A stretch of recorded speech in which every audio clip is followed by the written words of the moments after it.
네, 여러분 안녕하십니까. 다산TV 다산 등불지기 진기동입니다. 현장 취재, 오늘은 다산의 정신세계를 바꾼 한국 천주교 창설 지도자 광암 이벽 유적지를 찾아가도록 하겠습니다. 채널 구독, 좋아요, 알림 설정 부탁드립니다. 네, 안녕하십니까. 다산TV 다산 등불지기 진기동입니다. 현장 취재, 오늘은 다산 정약용 선생의 새로운 정신세계를 발견케 한 한국 천주교 창립의 성조로 받들어지는 이벽에 대한 이야기를 나누고자 포천에 있는 이곳 이벽 유적지를 찾았습니다. 이벽은 1754년 경기도 광주군 동부면 윗두미에서 태어났습니다. 자는 덕조이고 호는 광암이며 세례명은 요한입니다. 일찍이 광암 이벽은 당시 조선이 유교적 지도 이념이 흔들리고 있음을 깨닫고 새로운 사상을 모색하던 중 청나라로부터 유입된 서양서를 탐독하였습니다. 그것은 그의 현 고조부인 이경상이 소현세자를 모시고 중국에 8년간 있다가 귀국할 때 가지고 온 책들이었습니다.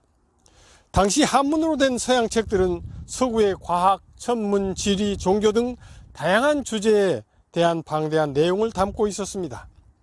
이벽은 이러한 책들을 통하여서 새로운 문물과 학문을 확산시킬 수 있는 기반으로서 서구 정신 문화에 관심을 갖게 되었던 것입니다.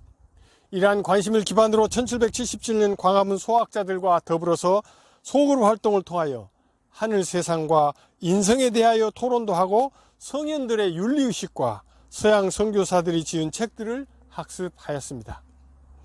이때부터 이벽은 이미 초보적인 신앙 생활을 시작했고 서학의 교리 연구에 전념하는 토대를 마련하였습니다. 1779년 권철신, 정약전 등 기호 지방의 남인학자들이 경기도 광주의 천지남과 주어사에서 강화회를 열었는데 이벽은 이때 종교적 서학, 즉 천주교에 대한 지식을 동료들에게 전했고 이로써 훗날 우리나라에서 천주교 신앙운동이 자생적으로 일어나게 되는 계기가 되었습니다. 1783년 겨울 광화문 친구인 이승훈이 부친을 따라 중국에 간다는 사실을 알게 되면서 그를 찾아가 서학에 대해 소개하고 북경에 가서 서양 선교사들을 만나 교리를 배우고 영세를 받아올 것을 부탁하였습니다.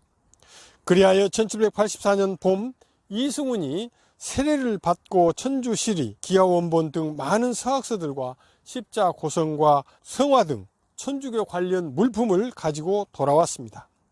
이승훈이 북경에 가서 영세를 받고 조선에 돌아온 최초의 천주교 신자로서 이미 천주교 교리에 심취해 있던 자신을 비롯해 정약전, 정약종, 정약용 형제와 권일신 등 청년 유교 지식인들이 이승훈에게 영세를 받았습니다.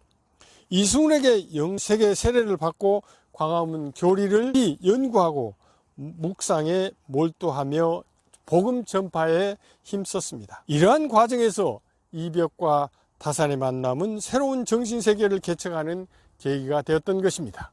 다산의 정신세계를 바꾼 이벽과의 만남에 대한 이야기는 다산이 쓴 그의 형 정약전의 묘지명에서 다음과 같이 확인할 수가 있습니다.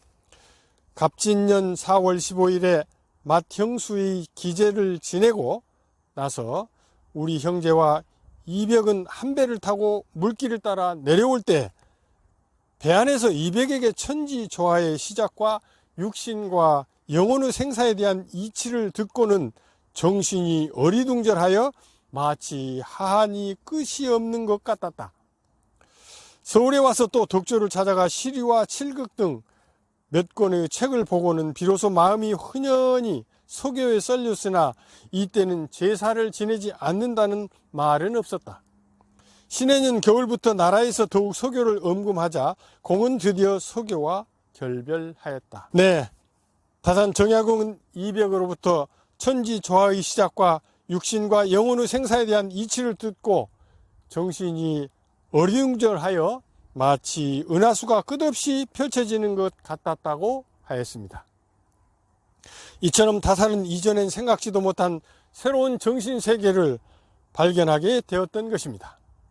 민생의 도탄에 빠진 사회, 신앙의 갈등 현상이 팽배한 사회, 사상적 다원화 현상이 점증된 조선의 유교 사회가 사회적으로 개혁의 욕구가 강하게 솟구치는 때였던 것입니다. 바로 이때 천주교는 부패한 세상을 척결하고 새로운 세상을 구현하고자 하는 신진 세력과 민생의 새로운 정신적 등불이 되었던 것입니다.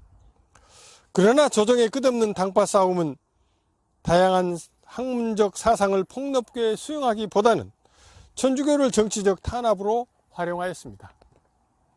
결국 다산은 정조의 죽음과 더불어 천주교를 빌미로 땅끝 마을 강진으로 유배를 당하였습니다. 그러나 다산은 18년 유배 생활 속에서도 위국 애민의 정신으로 600여 군의 저수를 통하여 실학을 집대성한 조선의 위대한 실학자가 되었습니다. 네, 200여 년 전 다산 정약용은 한국 천주교 창립의 성조인 광암 이벽과의 만남은 그의 새로운 세계관을 통하여 조선의 실학을 집대성한 정신적 원동력이 되었던 것입니다.